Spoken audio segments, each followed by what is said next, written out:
ऐसा है, ये वैसा है, वरना हम ये देख रहे हैं मुल्क के कोने कोने पर कोई भी बात हो, बोलने वाला सिर्फ एक ही है।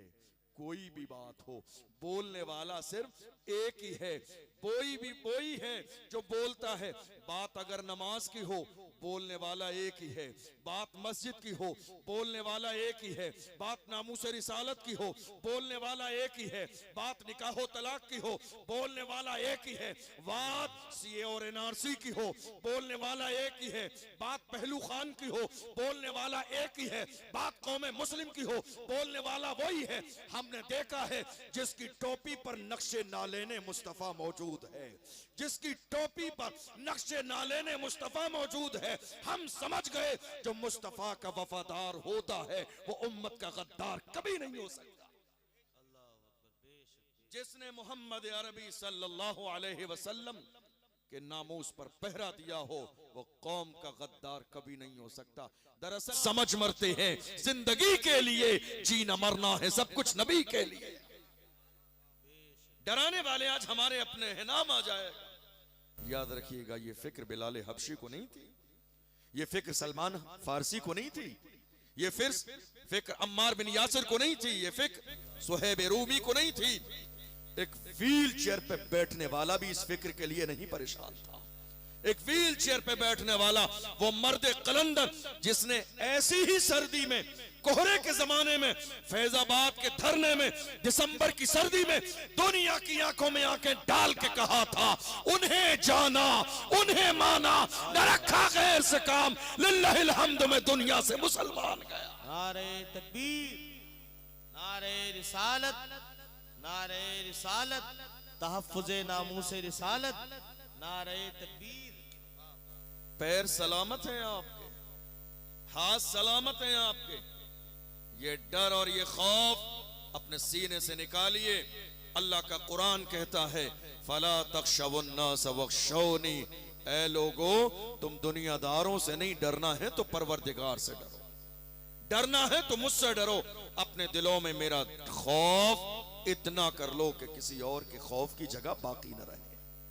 आप अल्लाह से डरो, परवरदिगार से। जिंदगी और मौत का मालिक कुरान अजीम में है, इदा जाअ अजलुहुम ला यस्तखिरून साअतन वला यस्तक़दिमून।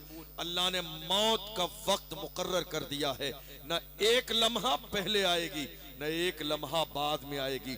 जब अल्लाह ने मौत का वक्त मुकर्रर कर दिया है तो याद रखिएगा, ये चापलोसी कैसी है, ये चापलोसी कैसी है। आज हैरानी की बात यह है, हमारे अपने लोग, बड़े बड़े अच्छे लोग, जानते हो, किसी की गुलामी करने को सियासत समझते हैं, किसी की चाय लाने को समझते हैं हम नेता हो गए, पान की दुकान से पान लाने को समझते हैं हम नेता बन गए, किसी के लिए दरी बिछाने को समझते हैं नेता बन गए, किसी गैर के फर्श बिछाने को समझते हैं नेता बन गए, किसी के फ्लैक्स लगाने को दीवारों पर समझते हैं हमारा बहुत बड़ा मकाम है। हमने इसी मुल्क में, दुनिया में देख लिया हालात कैसे हैं। याद रखिएगा, आला हजरत के पीर खाने मारहरा मुतहरा से सैयदुल उलमा ने मिजाज दिया, किसी की जय विजय हम क्यों पुकारें, क्या गरज हमको, हमें काफी है सैयद अपना नारा या रसूल अल्लाह। हमें काफी आज जरूरत है इस बात की।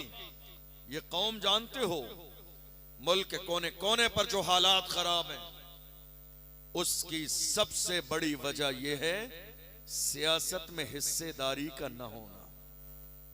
और मुझे ये कहने में कोई परवाह नहीं। आज आप जानते हैं, हमारे अपने लोग जिनके अंदर आज तक 2025 का आगाज हो चुका है, सियासी शूर पैदा न हुआ।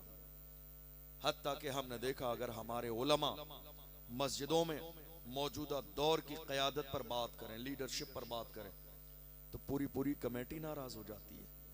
मस्जिद में सियासत की बात, क़यादत की बात, एक आलिम ने, इमाम साहब सियासत की बात करते हैं, क़यादत की बात करते हैं, नहीं साहब सियासत हराम है। याद रखिएगा, सियासत हराम और नाजायज नहीं है। मस्जिदों की हिफाजत के लिए सियासत करना बाइसे सवाब है। मदरसों की हिफाजत के लिए, नामूस रिसालत के लिए मौजूदा दौर में सियासत में हिस्सेदारी ये गुनाह नहीं है। कुछ लोगों ने कहा हम सियासत नहीं करेंगे, हमने कहा बहुत अच्छी बात है, आप नहीं करेंगे, सियासत आपके साथ कर दी जाएगी। आप सियासत नहीं करेंगे, सियासत आपके साथ कर दी जाएगी। आप ये कह रहे हैं नहीं साहब मस्जिद के इमाम को ये नहीं बोलना चाहिए था, क्यों नहीं बोलना चाहिए था? नहीं साहब मस्जिद में इस तरह की बात होंगी, हम जिम्मेदार हैं, हम सदर हैं, हम सेक्रेटरी हैं, हम खजांची हैं, हमसे सवालो जवाब होगा, हम क्या जवाब देंगे? मैं ऐसे लोगों से हाथ जोड़ के कहता हूं, ये जो तुमने मस्जिद की सदारत और क़यादत का जिम्मा लिया है तुम्हारे बस का नहीं है, छोड़ दीजिए। ये मनसब किसी मर्द के हवाले कीजिए, ये मनसब किसी मर्द के हवाले कीजिए। आप छोड़ना क्यों नहीं चाहते? मैं ऐसे लोगों से बड़ी मोहब्बत से कहता हूं, कुर्सी है तुम्हारी ये जनाजा तो नहीं है, कुछ कर नहीं सकते तो उतर क्यों नहीं जाते? कुर्सी है तुम्हारी ये जनाजा तो नहीं है, कुछ कर नहीं सकते तो उतर क्यों नहीं जाते? उलमा को दबाइए मत। आप बोलना नहीं जानते, आपके पास जबान नहीं, आप कौम की क़यादत नहीं कर सकते, आप कौम का मुद्दा बयान नहीं कर सकते। अल्लाह ने कौम में जिस आलिम को बोलने की सलाहियत दी है, गैर नहीं, आप अपने होकर जबान पर पहरे बिठा रहे हैं। इससे बड़ा जुल्म उम्मत में और क्या हो सकता है? अल्लाह ने जिसे बोलने की सलाहियत दी है उसके दस्तो बाजू बनिए और ये कहिए जो हक है अलल ऐलान बोलिए। आज बहुत सारे उलमा इकराम भी मुझसे कहते हैं, कई बार जलसों में जाता हूँ, हजरत क्या बात है, कोई नुस्खा बताइए। हम लोग जुमे में तकरीर करते हैं, बड़ी माजरत के साथ मैं आपके इलाके की बात नहीं कर रहा हूँ, ये मुझे नहीं मालूम यहाँ क्या सिचुएशन है। बहुत सारे जलसों में ऐसा होता है, उलमा इकराम मिलते हैं, कहते हैं हजरत ये बताइए, हम लोग जुमे में तकरीर करते हैं, 1:30 बज जाता है, मस्जिद खाली पड़ी होती है, हमारी कौम के नौजवान 1:30 बजने का इंतजार कर रहे होते हैं कि 1:30 बजे हजरत की तकरीर खत्म हो तब जाके खुतबे में शरीक हो। क्या बात है?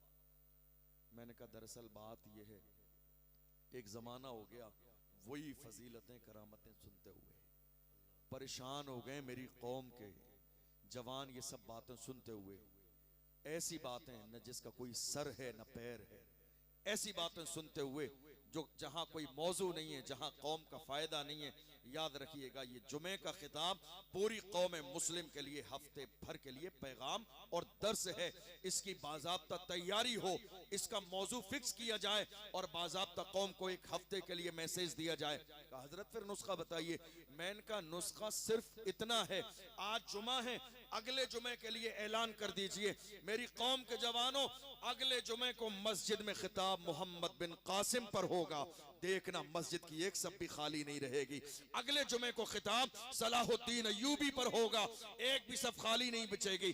अगले जुमे को खिताब टीपू सुल्तान पर होगा, एक भी सब खाली नहीं बचेगी। मेरी कौम के जवान आज बुज़दिली नहीं चाहते हैं, मेरे कौम के जवान चाहते हैं उनकी सरपरस्ती की जाए, उनकी क़यादत की जाए, उनके लिए कोई लीडर उभर के आए, उनके सीने और हाथ जो है कांधे पर हाथ रखा जाए। आज हम लगातार डराते चले जा रहे हैं और इस बात का हमें जर्रे के बराबर एहसास नहीं कि अगर आज हमने अपनी कौम के हौसलों को पस्त कर दिया तो कहीं ऐसा न हो कि आने वाली नस्लें गूंगी और बहरी पैदा हो। सोचिए इस हवाले से। आप इज्जत के साथ जिंदगी गुजार रहे हैं, मुल्क के कानून का पास और लिहाज है आपको, फिर बोलिए मुल्क के कानून के दायरे में। हम इस फेवर में नहीं कि मुल्क के कानून को नजरअंदाज कर दिया जाए, नहीं, मुल्क के कानून के दायरे में आप अपना काम कीजिए और कोशिश कीजिए। कदम बढ़ाना आपका काम है, कामयाबी देना अल्लाह की रहमत का काम है। मैं अकेला ही चला था जानिबे मंजिल, मगर लोग मिलते गए और कारवां बनता गया। आज मुल्क के हालात ऐसे बना दिए गए, जो भी हमारी क़यादत के लिए उठता है दूसरे लोग उसके सर पे इल्जाम का सेहरा लगा देते हैं ताकि कौम मुस्लिम उसके साथ ना हो। कोई भी आके हुकूक की बात करता है, कोई भी आके नामूस रिसालत की बात करता है, लोग बाज़ाब्ता आके उसको जो है इल्जाम लगा के कौम मुस्लिम को जो है बाज़ाब्ता ज़हनी तौर पर मशकूक कर देते हैं, ये ऐसा है ये वैसा है। वरना हम ये देख रहे हैं मुल्क के कोने कोने पर कोई भी बात हो बोलने वाला सिर्फ एक ही है, कोई भी बात हो बोलने वाला सिर्फ एक ही है, कोई भी वही है जो बोलता है।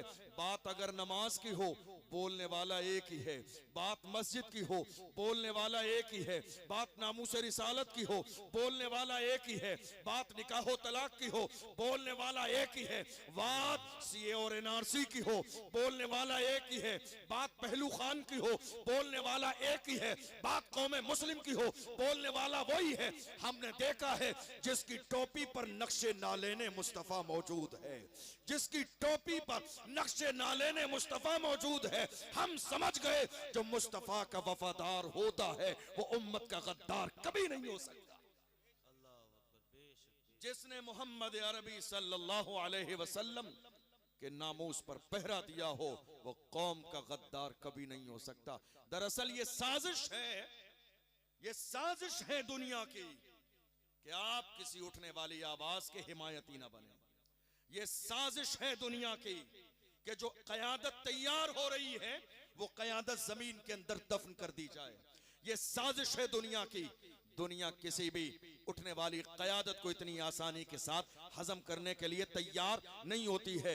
मगर ऐ मेरी कौम के लोगों, याद रखो, अपने अंदर थोड़ा सा सियासी शूर पैदा करो। सियासत में हिस्सेदारी हमारा भी तो हक है, सियासत में हिस्सेदारी एक मुसलमान का भी हक है, सियासत में हिस्सेदारी हुजूर के गुलामों का भी हक है। ये कोई ऐसी चीज नहीं है, अल्लाह की इज्जत की कसम, जिस मुल्क हिंदुस्तान की सरजमीन पर हम रहते हैं, हालांकि बहुत सारे लोगों ने ये ख्वाब देखा भी है और कुछ लोग ज़बान से जाहिर भी कर देते हैं और वो अपने अंदाज में हमें ये एहसास दिलाने की कोशिश करते हैं कि ये कलमा पढ़ने वाले हिंदुस्तान की सरजमीन पर किराएदार हैं। मगर ऐसे लोगों से हम बड़ी मोहब्बत के साथ कहते हैं, हिंद को नाज है जिस पर वो निशानी हम हैं, हिंद को नाज है जिस पर वो निशानी हम हैं, ताज और लाल किले के यहाँ बानी हम हैं।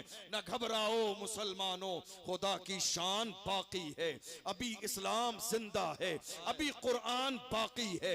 ये दुश्मन क्या समझते हैं जो अपने दिल में हंसते हैं, अभी तो करबला का आखिरी मैदान बाकी है।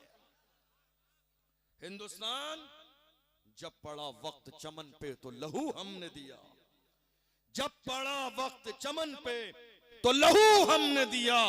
आज कहते हो कि गुलशन में तेरा काम नहीं, अरे हम भी तामीर वतन में हैं बराबर के शरीक, हम भी तामीर वतन में हैं बराबर के शरीक। दरो दीवार अगर तुम हो तो बुनियाद है हम भी तामीर वतन में हैं बराबर के शरीक। कल, बल्कि कह लीजिए तारीख बदल चुकी है, 26 जनवरी, याद है नहीं याद है ये दिन आपको? याद है? और अल्लाह की इज्जत की कसम ये दिन भी आया। कैसा दिन आया? सुभान अल्लाह, सुभान अल्लाह। जब ये दिन आते हैं ना तो अल्लामा फजल हक खैराबादी की याद ताजा हो जाती है। कौन फजल हक? हिंदुस्तान की सरजमीन पर जब तन के गोरे मन के काले अंग्रेजों ने बाज़ाब्ता मुल्क में अपना सिक्का चला दिया, अपनी हुकूमत जमा ली, लोगों पर जुल्म करना शुरू कर दिया, अल्लामा फजल हक खैराबादी ने उलमा को जमा किया और जमा करने के बाद में लोगों को यह एहसास दिलाया है, लोगों, खुदा ने हमें गुलामी के लिए नहीं क़यादत के लिए पैदा किया है।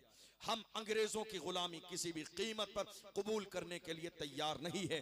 आज हैरानी की बात यह है, बहुत सारे लोग हिंदुस्तान की सरजमीन पर कभी कभी इतना ज्यादा जज्बाती हो जाते हैं कि हमें आईना दिखाने का काम करने लगते हैं और वो एहसास दिलाते हैं अपने जुमलों से कि हिंदुस्तान की सरजमीन पर मुसलमान किराएदार हैं। याद रखिएगा, किराएदार नहीं है, जिम्मेदार भी है, वफादार भी है और बराबर के हिस्सेदार भी है।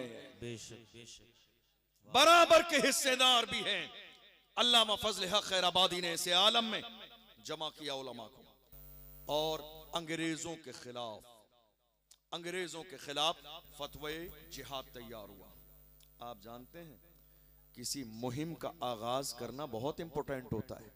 जब मुहिम चलने लगती है तो पीछे बहुत सारे लोग आके कारवा बना देते हैं, लेकिन शुरू करना बड़ा मुश्किल काम होता है।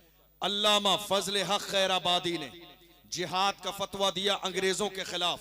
अंग्रेजों को खबर हुई, अल्लामा फजल हक खैराबादी को गिरफ्तार किया, काले पानी की सजा दी, जजीरे अंडमान निकोबार ले गए और काले पानी की सजा दी।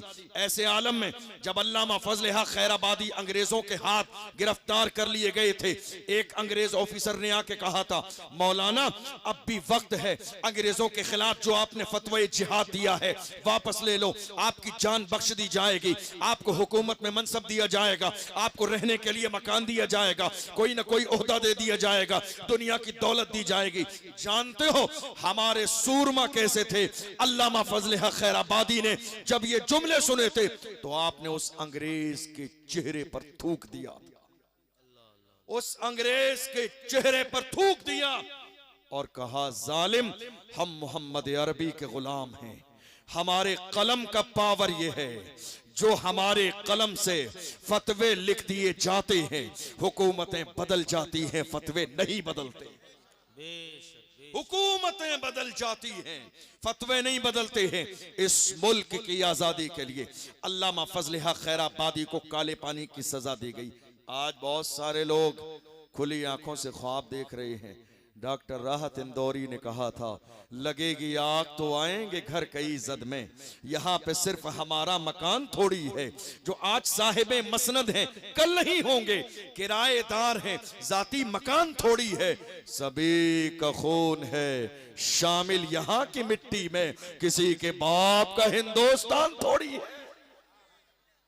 हिंदुस्तान की सरजमीन कोई कम कुर्बानी नहीं है इस कलमा पढ़ने वालों की। 26 जनवरी लग चुकी है।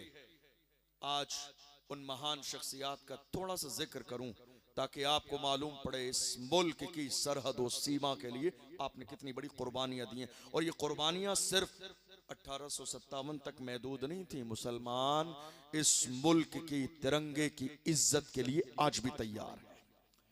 आज भी मुसलमान तैयार है और दुनिया देखेगी जब भी इस मुल्क की आबरू बचाने के लिए जरूरत पड़ेगी तो कलमा पढ़ने वाले मुसलमान इंशाअल्लाह सबसे आगे नजर आएंगे।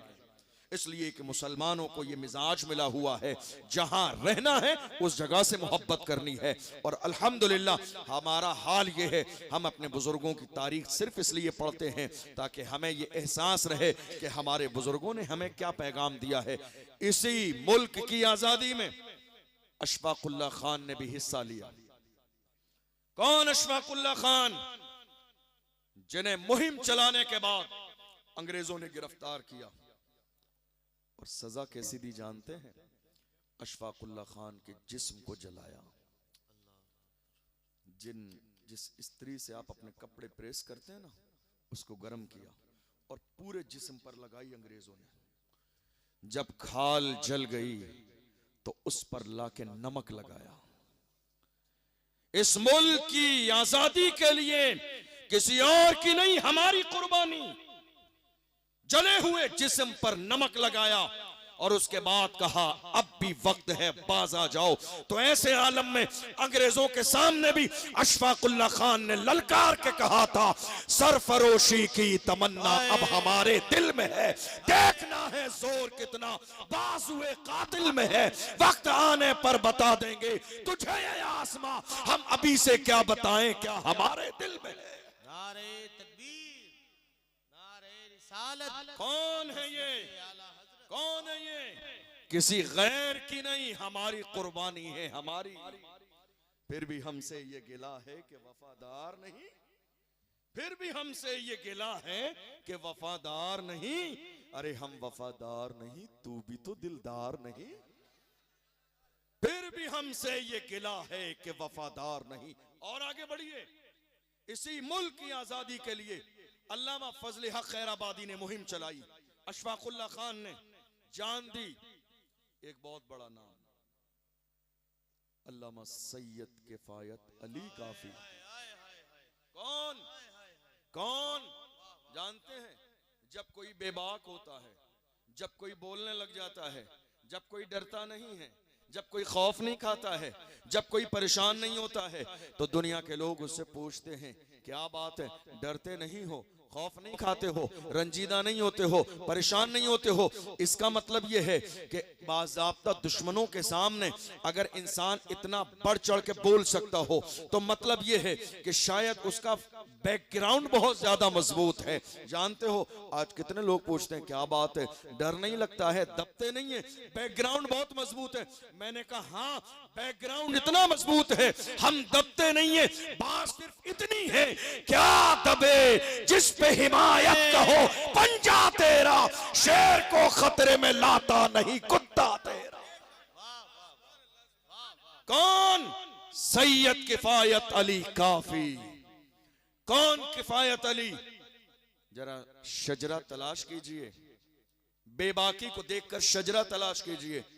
शजरा तलाश करेंगे, पता चल जाएगा किफायत अली काफी का नसब आका हुसैन से मिलता है। हम समझ गए, अब ये डरेंगे नहीं, अब ये दबेंगे नहीं, अब ये छुपेंगे नहीं, अब ये रुकेंगे नहीं। क्यों? हुसैन का शहजादा है, अब ये छुपने वाला नहीं है।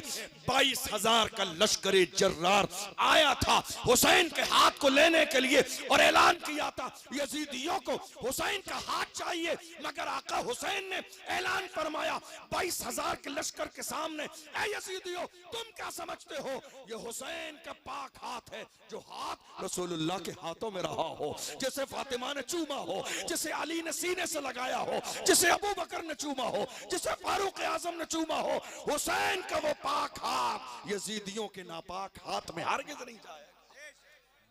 हुसैन का शहजादा सैयद किफायत अली काफी। आई बारी उनकी।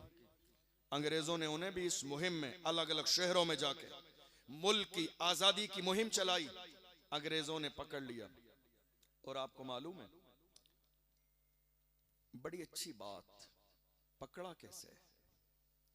पकड़ा कैसे? अपने ही लोगों में कुछ दलाल पैदा हो गए थे, अपने ही लोगों में कुछ दलाल पैदा हो गए थे, दलाली करने वाले। अपने ही लोगों में कुछ मुखबरी करने वाले मुखबिर पैदा हो गए थे, जो ऐसे आलम में अंग्रेजों के चंद खोटे सिक्कों के लिए अपनों की मुखबरी कर रहे थे।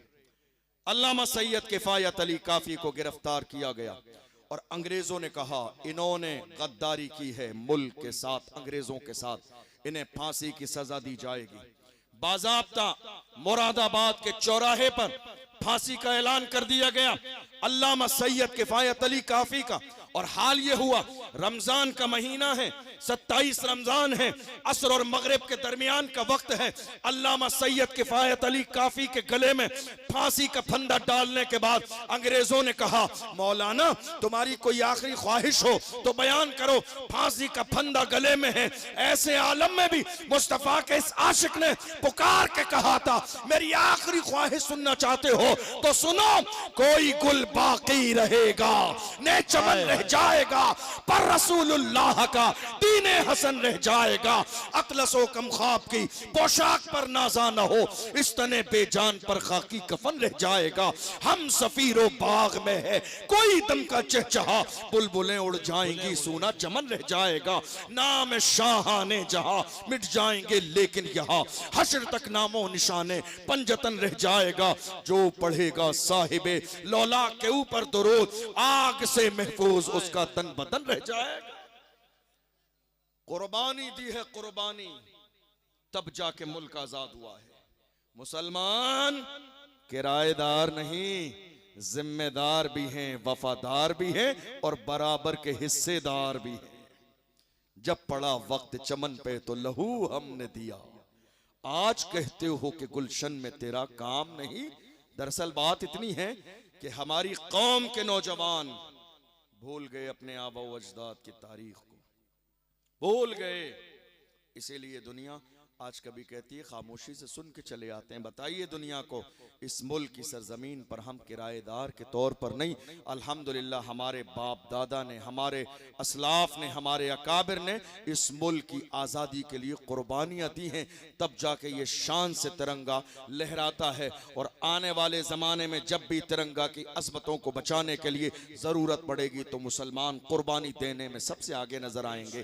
दुनिया जानती है कौन टीपू सुल्तान, कौन टीपू सुल्तान, कौन टीपू जिसके यहाँ मुखबरी की गई, अंग्रेज जिसके महल में दाखिल हुए और दाखिल होने के बाद उन मुखबरी करने वालों ने आके कहा टीपू सुल्तान से, कहा टीपू अंग्रेज महल में दाखिल हो चुके हैं, अब आफियत इसी में है, तलवार अंग्रेजों के कदमों में रख दो, हो सकता है रहमा जाए, जान बख्श दे।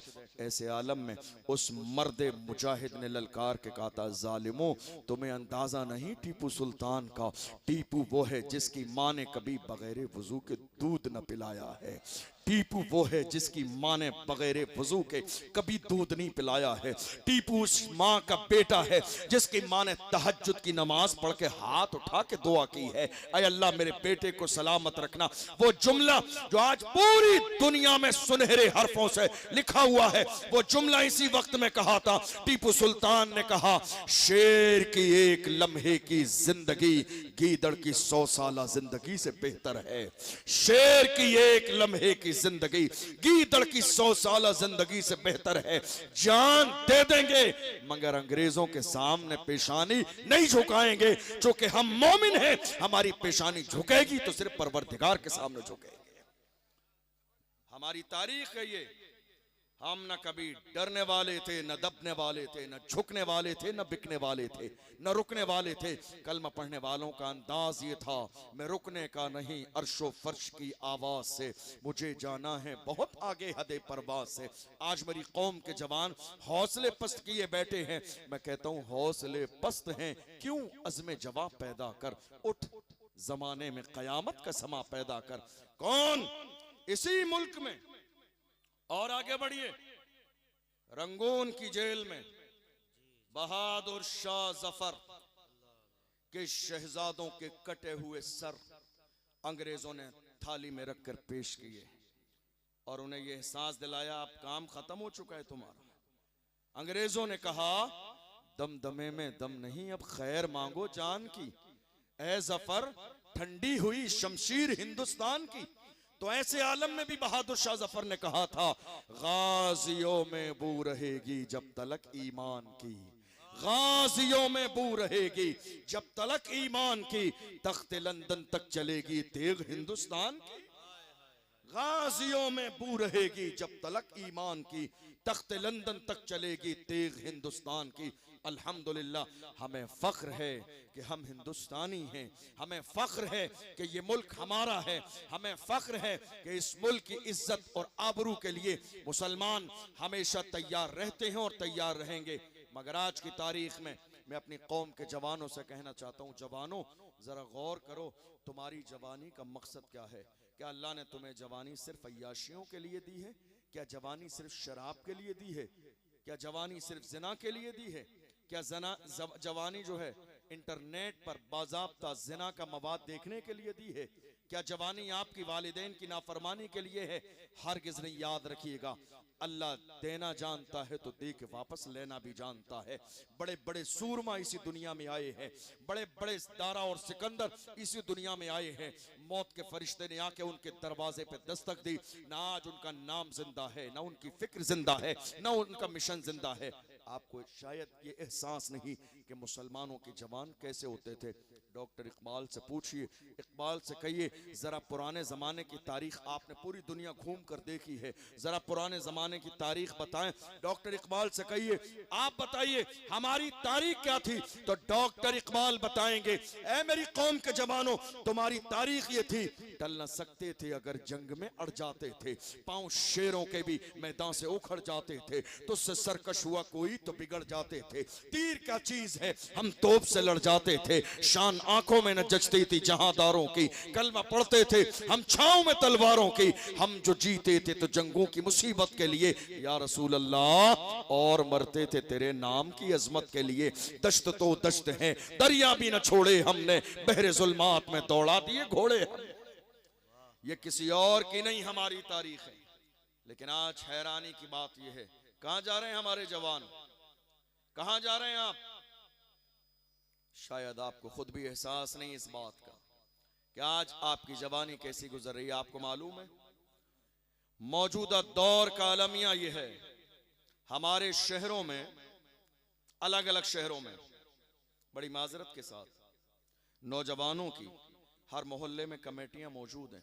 मैं ये बात हमेशा कहता हूं, तमाम चीजों की कमेटियां, एतराज नहीं है उनसे, जलसे की कमेटी, जुलूस की कमेटी, दूसरे अच्छे कामों की कमेटी, मैं उनसे कहता हूं एजुकेशन कमेटी कब बनाएंगे आप? जिंदगी भर लंगर खाते रहेंगे? जिंदगी भर चादर का जुलूस निकालते रहेंगे? मुखालिफ नहीं हूं मैं, लेकिन याद रखिएगा कि आपकी हाँ में हामी नहीं मिला सकता। चूंकि एक आलिम की शख्सियत आईने की तरह होती है। मैं आईना हूं, दिखाऊंगा दाग चेहरे के, जिसे खराब लगे सामने से हट जाए। आज बहुत सारे लोग उलमा को जलसों में इसलिए बुलाते हैं, हजरत जरा हमारी शान में कसीदा पढ़ दीजिएगा। याद रखिएगा, हम रज़वी हैं, रज़वी इमाम इश्क व मोहब्बत के मानने वाले। जिस इमाम से कहा गया था नानपारा के नवाब की तारीफ कर दे, मेरे इमाम ने जलाल में आके कहा था, अहमद रजा दुनियादार की नहीं तारीफ करेगा तो मदीने के ताजदार की तारीफ करेगा, अहमद मुख्तार की तारीफ करेगा। और पुकार के कहते हैं वो कमाल हुस्न हुजूर है कि गुमाने नक्शे जहां नहीं, यही फूल खार से दूर है, यही शम्मा है कि धुआं नहीं। वो सहा अरब के बड़े बड़े तेरे आके यूं है तबे लचे, कोई जाने मुंह में ज़बा नहीं, नहीं बल्कि जिस्म में जा नहीं। करूं तेरे नाम पे जां फिदा, न बस एक जां तो जहां फिदा, दो जहां से भी नहीं जी भरा। करूं क्या करोड़ों जहां नहीं, बखुदा खुदा का यही है दर, नहीं और कोई मफर मकर जो वहां से हो यही आके हो, जो यहाँ नहीं तो वहां नहीं। करूं तेरे नाम पे जां फिदा, न बस एक जां तो जहां फिदा, दो जहां से भी नहीं जी भरा। करूं क्या करोड़ों जहां नहीं, आखिर में कहते हैं करूं मदह अहले दो वल रज़ा, करूं मदह अहले दो वल रज़ा, पड़े इस बला में मेरी बला। मैं गदा हूं अपने करीम का, मेरा दीन पारे ना नहीं। मैं गदा हूं अपने करीम का, मेरा दीन पारे ना नहीं। किसने कहा? आला हजरत। नान पारा के टुकड़े करके पारे ना कर दिया। आला हजरत कमाल देखो, अगर ये मौजू आला हजरत का होता तो मैं बताता, लेकिन बात आ गई है तो सुनिए। आज कितने ऐसे लोग हैं हासिद, जिन्हें आला हजरत समझ में नहीं आते, जिन्हें आला हजरत समझ में नहीं आते। वो कहते हैं हमें आला हजरत समझ में नहीं आते, हमें आला हजरत समझ में नहीं आते। मैं कहता हूं बेवकूफ, आला हजरत को समझने के लिए, आला हजरत को समझने के लिए कम से कम हजरत होना जरूरी है। बेशक हजरत, बेशक कम से कम हजरत होना जरूरी है। उर्दू के डिप्लोमे वालों को आला हजरत समझ में नहीं आएंगे। बेशक कम से कम हजरत होना जरूरी है। उस मर्द कलंदर की दुनिया के कोने कोने पर शान ये है, देख लो उनकी अजमत के परचम पूरी दुनिया में लहराते हैं। और आशिक पुकार के कहते हैं वादी रजा की तो है, हिमालय रजा का है, जिस समत देखिए वो इलाका। इश्क मोहब्बत, इश्क मोहब्बत, इश्क मोहब्बत, इश्क मोहब्बत, प्यार मोहब्बत, प्यार मोहब्बत। लब्बैक लब्बैक लब्बैक या रसूल